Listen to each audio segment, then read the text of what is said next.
और खबर तफसील से इतलात और नशरियात के मरकजी वजीर अनुराग ठाकुर ने लेह में Y20 प्री समिट के अख्ताम के मौके पर युवा संवाद में शिरकत की और Y20 मंदुबीन मेहमानों और मकामी नौजवानों से खिताब किया।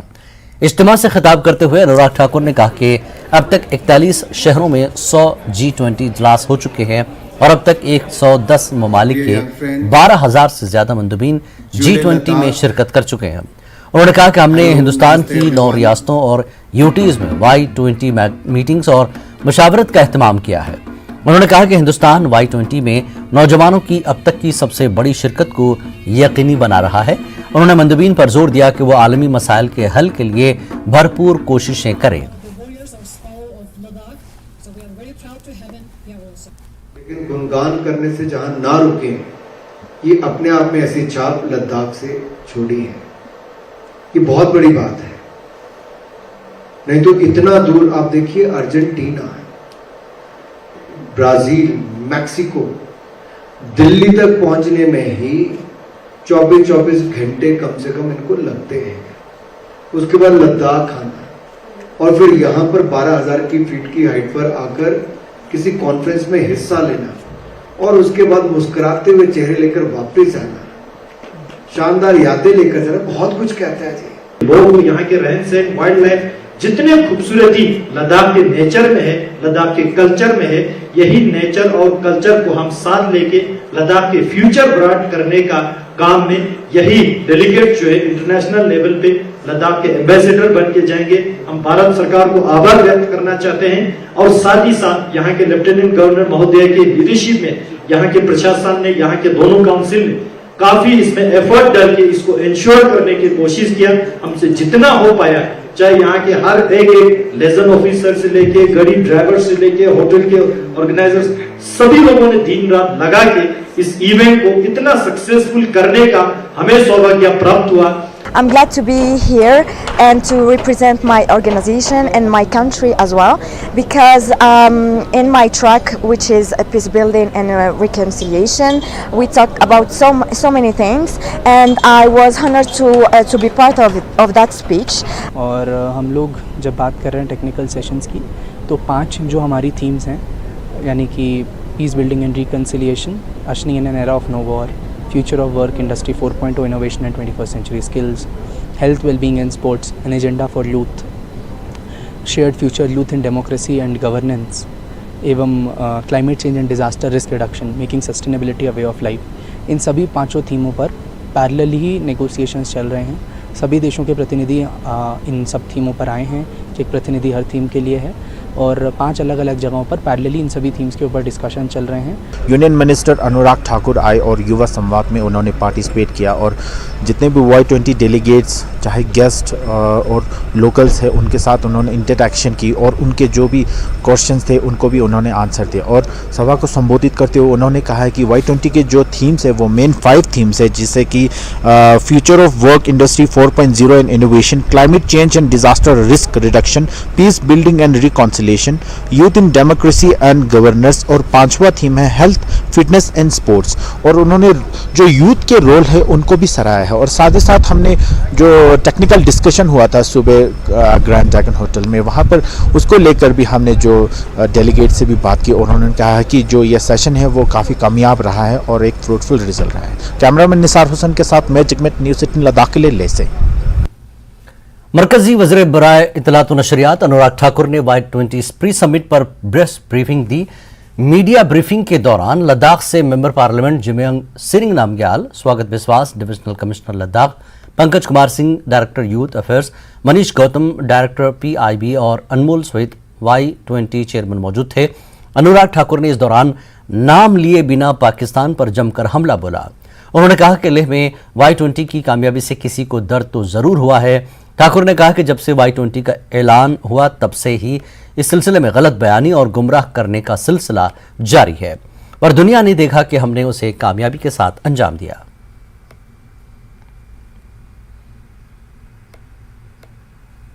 जब मैं कहता हूं कि बहुत सफल Y20 की प्री समिट रही, तो कुछ लोगों को दर्द तो हुआ होगा। जिन्होंने लेह में Y20 की समिट से पहले भय फैलाने का प्रयास किया, भ्रम फैलाने का प्रयास किया, यहां तक कि स्टेटमेंट्स तक दे दी कि यहां पे नहीं होना चाहिए। ले में हुआ भी और बहुत सफल Y20 की प्री समिट हुई है, मैं ऑन रिकॉर्ड कहना चाहता हूं। सभी सब्जेक्ट पर जो हमने टॉपिक चुने, एक मत से यूनानिमसली चर्चा में भाग लेकर उसके आगे भी हम बढ़े और एक सही दिशा में हमारी Y20 की समिट जा रही है। और अगर मैं टॉपिक्स की बात करूं, जहां हम शेयर्ड फ्यूचर की बात करते हैं, youth and democracy and governance, तो भारत से अच्छा उदाहरण कहां होगा।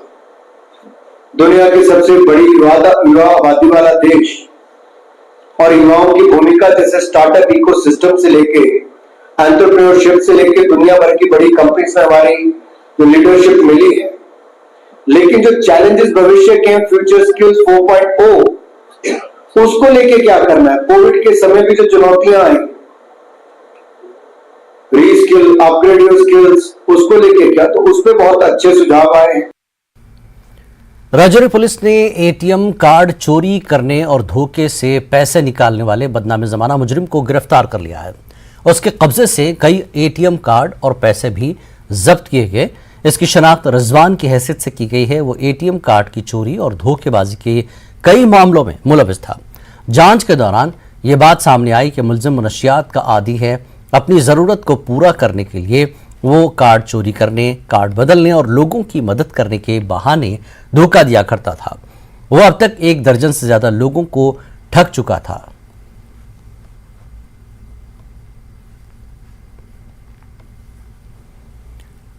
बारामूला में मोस्ट वांटेड मनशियात फरोश पुलिस की गिरफ्त में आ चुका है। पुलिस ने मामूल की गश्त के दौरान सेंट जोसेफ स्कूल के करीब से रऊफ बुखारी को गिरफ्तार कर लिया। उसके कब्जे से 15 ग्राम मुश्तबा मनशियात मिली है, जिसके बाद पुलिस ने केस दर्ज किया है।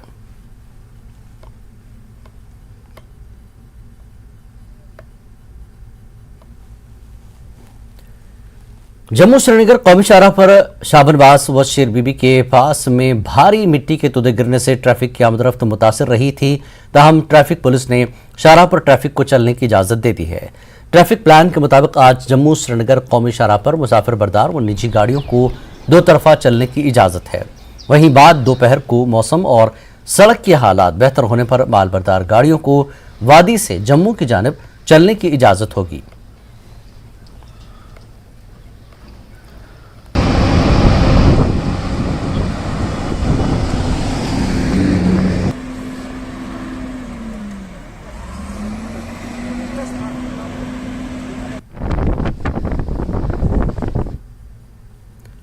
रियासी अरनास मोहवर रोड बंद हो गई है। पिसियां गिर आने की वजह से यह सूरत हाल पैदा हुई है।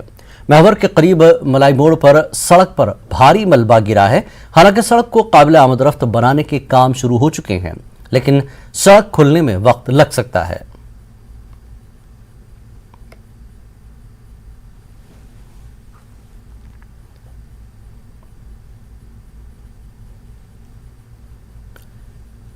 जम्मू कश्मीर में एक अहम पेशरफ्त के तहत हुकूमत हिंद की तरफ से शमसी तवानाई की सलाहियत में इजाफे के बड़े हदफ को हासिल करने के लिए मनसूबाबंदी की जा रही है। जम्मू कश्मीर यूटी हुकूमत ने यूनिवर्सिटियों समेत हर सरकारी इमारत के लिए सोलर प्लांट लगाने को लाजमी करार दिया है। पेश है खास रिपोर्ट।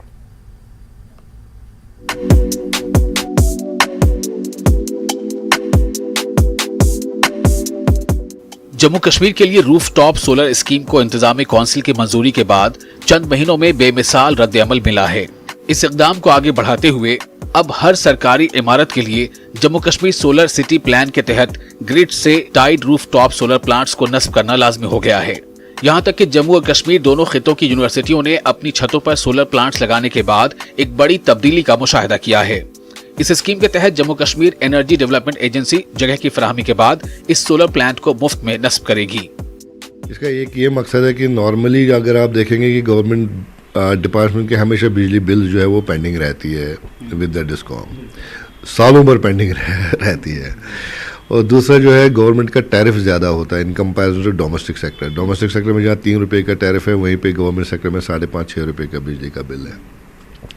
तो हमने ये सोचा कि अगर हम सारे इन बिल्डिंग्स को सोलराइज करें ताकि इनकी जो बिजली की जो जनरेशन सोलर प्लांट यूटिलाइजेशन जो है इनके डिपार्टमेंट, वो इनके सोलर से ही मिले। अब डिपेंड करता है स्पेस, अवेलेबिलिटी ऑफ स्पेस, क्योंकि अभी जम्मू यूनिवर्सिटी का हम 1500 किलोवाट लेके टारगेट लेके चल रहे थे, तो बट 1 मेगावाट का पावर प्लांट, 1 मेगावाट से थोड़ा ज़्यादा ही, 1 मेगावाट 65 किलोवाट पावर प्लांट हमने जम्मू यूनिवर्सिटी के कैंपस में लगा दिए।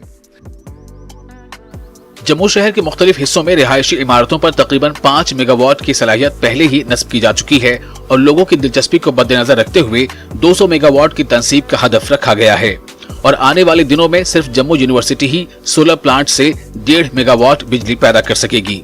ये फैसला हुकूमत हिंद के ग्रिड से मुंसलिक रूफटॉप सोलर स्कीम को लागू करने के लिए लिया गया है, ताकि इस बात को यकीनी बनाया जा सके कि शहर की बिजली की जरूरियात के साथ साथ सरकारी महकमे जो ज्यादातर अपनी बिजली के वाजिबात अदा करने से गुरेजा हैं, वो शमसी तवानाई से अपनी जरूरियात को पूरा कर सकें। मेरे हिसाब से बहुत ज़्यादा ट्रांसफॉर्मेशन आने वाला है, क्योंकि हम लोग की जो एनर्जी की रिक्वायरमेंट है, जो कि हम लोग इलेक्ट्रिसिटी के उस पर पूरी करते थे, तो मेजरली जो हमारी बिजली की रिक्वायरमेंट है वो सोलर एनर्जी से पूरी हो सकेगी। अगर आप देख रहे हैं यहाँ पे पैनल्स भी लगे हुए हैं यहाँ पर, तो ये basically grid based solar panelling हम लोग करवा रहे हैं। और ग्रिड बेस्ड सोलर पैनलिंग में ये है कि यहाँ से जो बिजली प्रोड्यूस होगी, तो इंस्टेड ऑफ डायरेक्ट डिपार्टमेंट को या यूनिवर्सिटी को मिले, ये सीधे ग्रिड पे जाएगी और वो जो हमारे चार्जेस हो रहे हैं, जो अभी एक्सपेंडिचर हो रहा है, उसमें से वो माइनस होता जाएगा। तो हम लोग ये एक्सपेक्ट कर रहे हैं कि मोर देन 50% जो है वो हम लोग का रेवेन्यू में एडवांटेज मिलेगा। 50% जो है वो सोलर एनर्जी से हम लोग मीट कर पाएंगे। Jammu Kashmir energy development agency के मुताबिक अवाम और हुकूमती इदारों के रद्द अमल को देखते हुए 2024 के अख्ताम तक रूफटॉप सोलर पावर प्लांट्स की तनसीब का हदफ आसानी से हासिल किया जा सकता है और इससे तवानाई पैदा होगी और कार्बन के अखराज में 5.44 बिलियन टन की कमी होगी। सोलर पैनलिंग जो है की गई है, उसके बाद कई तब्दीलियां जो है यहाँ पे आई हैं। अब यहाँ पे जो बिजली है वो खुद जनरेट होगी।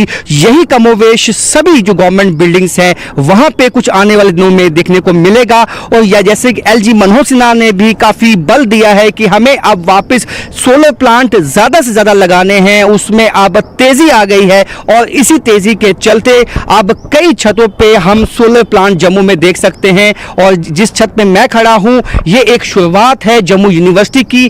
जितनी भी यहाँ पे छतें हैं वहाँ पे जल्द ही सोलर प्लांट लगा दिए जाएंगे और यही हमें ग्रीन एनर्जी की तरफ लेकर जाएगा। कैमरामैन सागर भट्ट के साथ राजेंद्र वैद, न्यूज़ 18 जम्मू। खबरों का सिलसिला जारी रहेगा एक ब्रेक के बाद।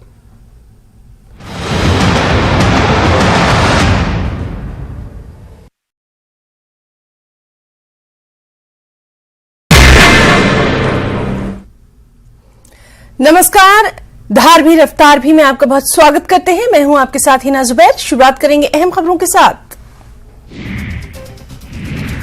कश्मीर की ईमानदारी, कश्मीरियत और इंसानियत एक बार फिर दिखाई दी। पर्यटकों का खोया सामान लौटाया गया। ये पर्यटक कश्मीरियत और इंसानियत की मिसाल देखकर खुश। देश की जनता से गुलमर्ग आने की अपील। किश्तवाड़ जिले के बस स्टैंड के पास एजाज अहमद के घर में आग लग गई। सिलेंडर फटने से दूसरी मंजिल जलकर राख। दमकल वाहनों के देरी से पहुंचने से लोगों में गुस्सा।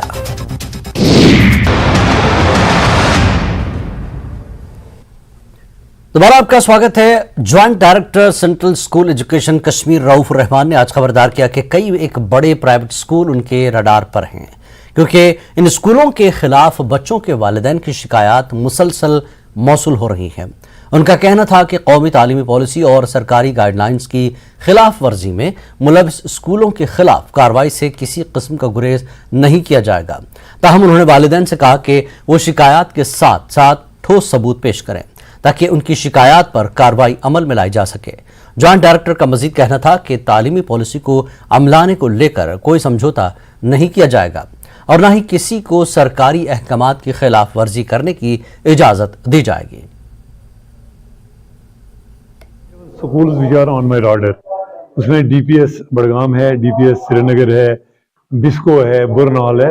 आई have selected notes to all on the basis of complaints of parents who came to me and they are repeatedly attending my office. आज भी मेरे इसके दिन 3 स्कूलों का केस था, ओएसिस का था, बिस्को का था, but this was an exigency to come here. उनको हम बाद में भी निपट लेंगे, लेकिन once any complaint comes to me I immediately react। उसमें मैंने लोगों से यहाँ से ही दरख्वास्त की है, please come with some proof. ऐसा नहीं है कि शिकंजा नहीं कर।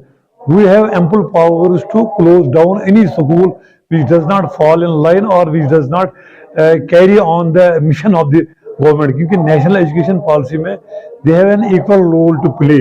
They are all fair players, but they can. और इस वक्त की बड़ी खबर, पुंछ टेरर हमला को लेकर बड़ी खबर आई है। 4 मकामी लोगों ने दी थी हमलावरों को पनाह। बड़ी खबर इस वक्त की पुंछ हमले को लेकर आई बड़ी खबर। अदालत ने मुलजिमीन को 6 दिन की पुलिस तहवील में दिया है। पुंछ टेरर हमला, 4 मकामी लोगों ने दी थी हमलावरों को पनाह। अदालत ने मुलजिमीन को 6 दिन की पुलिस तहवील में दिया है।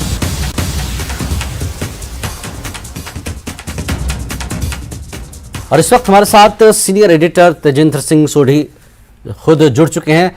तेजिंदर, जिस तरह से खबर आई है, आज दिलबाग सिंह ने भी कहा है अपनी बाइट में कि मकामी लोगों का ताउन जो है इसमें मिला है और अब इन्हें 6 दिन की अदालत तहवील में भी दिया गया है। क्या कुछ अभी मजीद अपडेट आप दे रहे हैं? देखिए जिलानी, ये जो शिकंजा है उन लोगों के खिलाफ जो आतंकवादियों को सपोर्ट कर रहे हैं, आतंकवादियों को पनाह दे रहे हैं, वो कसता हुआ नजर आ रहा है। कल ही जम्मू कश्मीर के जो डायरेक्टर जनरल ऑफ पुलिस हैं दिलबाग सिंह, उन्होंने मीडिया को बताया था कि किस तरह से उन लोगों ने पुलिस ने उन लोगों को आइडेंटिफाई कर लिया है जिन्होंने आतंकियों को पनाह दी थी। उसमें से लगभग 1 दर्जन के करीब जो लोग हैं उन्हें अरेस्ट भी किया हुआ है। लगभग 200 से ऊपर लोगों से पूछताछ की गई, जिसके बाद ये लगभग 1 दर्जन के करीब लोगों को फॉर्मली अरेस्ट किया गया है। अब आज इन लोगों में से 4 लोगों को कोर्ट में पेश किया था। एक लोकल कोर्ट ने उन्हें 6 दिन की जो पुलिस रिमांड है उस पे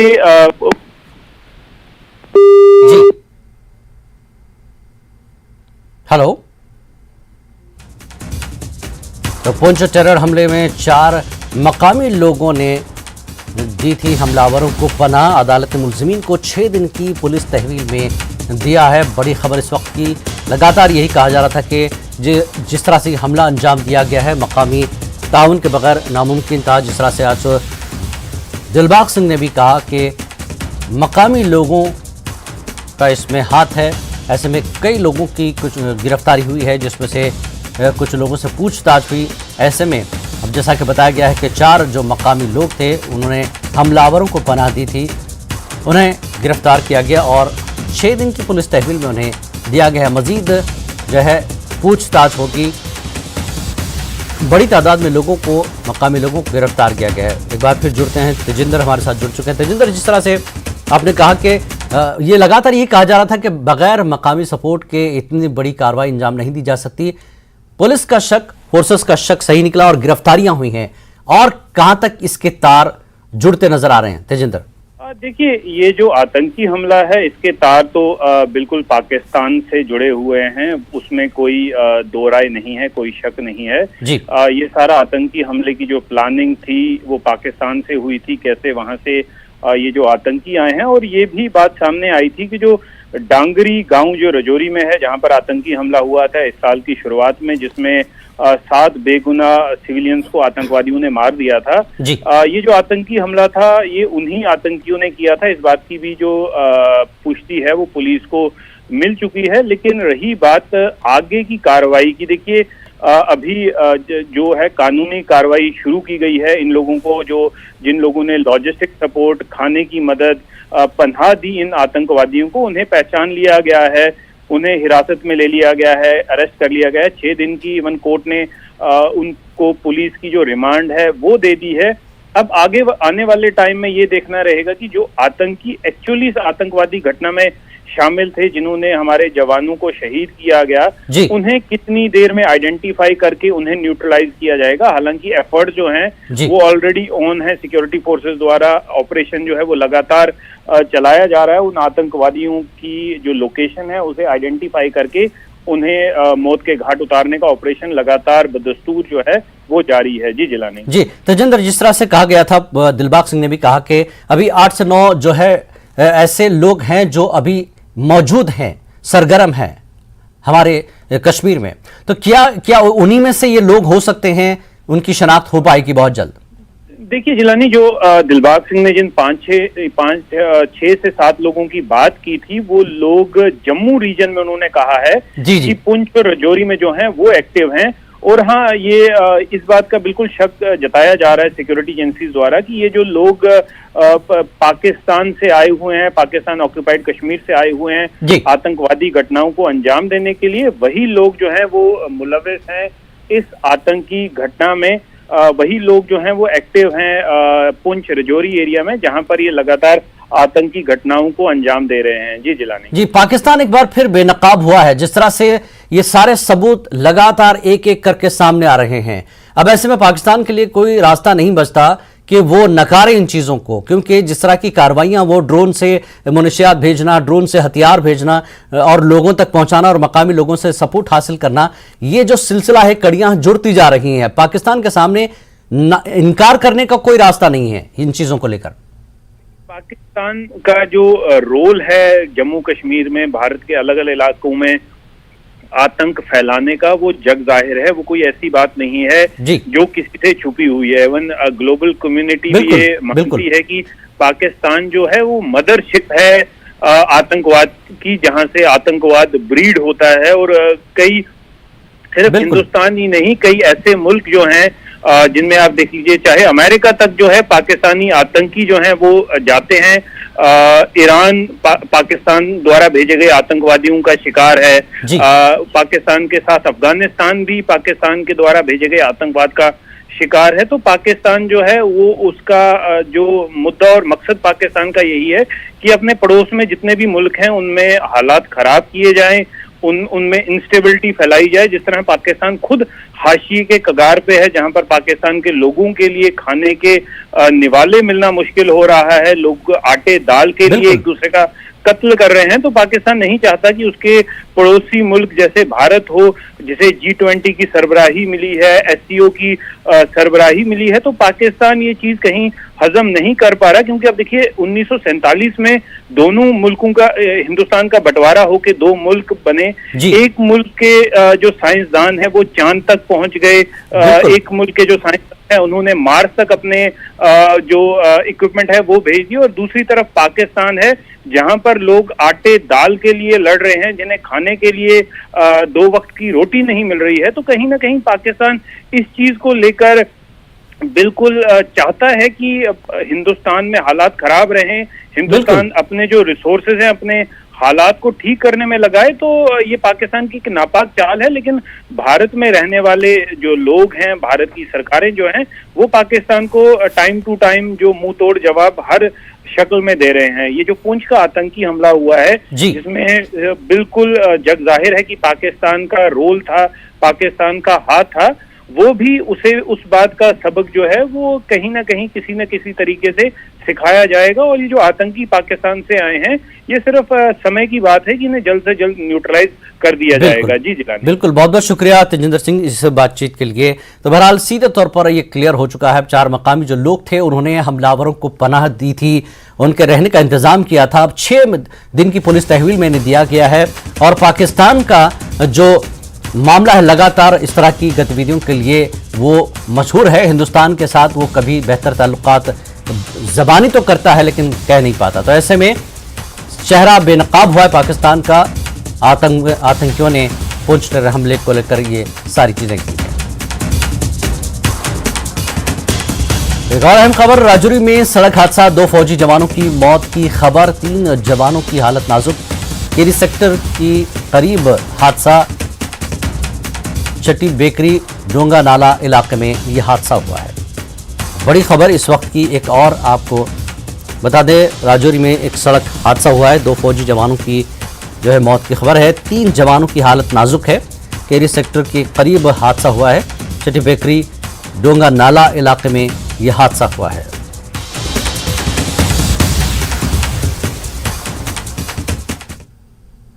इस बुलेटिन में फिलहाल इतना ही। नमस्कार।